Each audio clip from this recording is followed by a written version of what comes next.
CC, have the Warriors proven that they can keep winning without Steph Curry?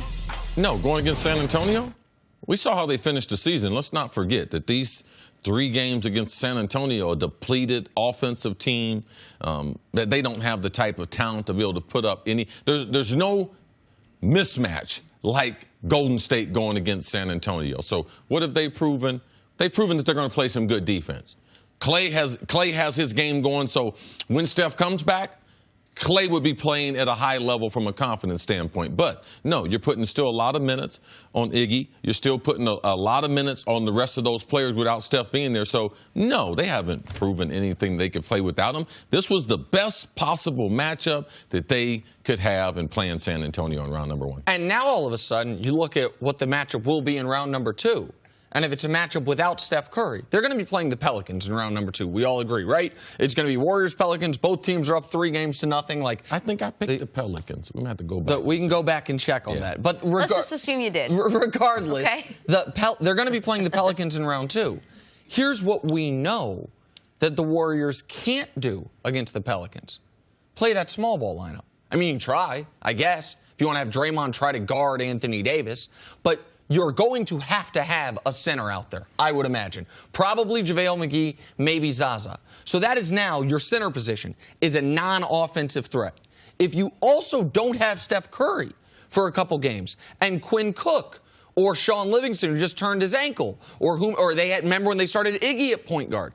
If you have a non-offensive threat at the 1, and Quinn Cook's been a good story for them, but non-offensive threat at the 1 and a non-offensive threat at the 5, well, now you start looking at it and you say, oh, could this be a tougher matchup for them? They would be the overwhelming favorites over the Pelicans, to me, with Steph Curry back for the entirety of the series, even if Steph Curry's only at 80%. But if we're talking about Steph missing, if we're talking about him missing the first 2 games in Golden State, where New Orleans could then steal home court away from them, New Orleans playing the best basketball that team, that franchise maybe has ever played, playing with more confidence than they've ever had. Well, now we start looking at the bracket, and it's a little bit different than we thought a few weeks ago. Yeah, it's no doubt. It's a dangerous situation.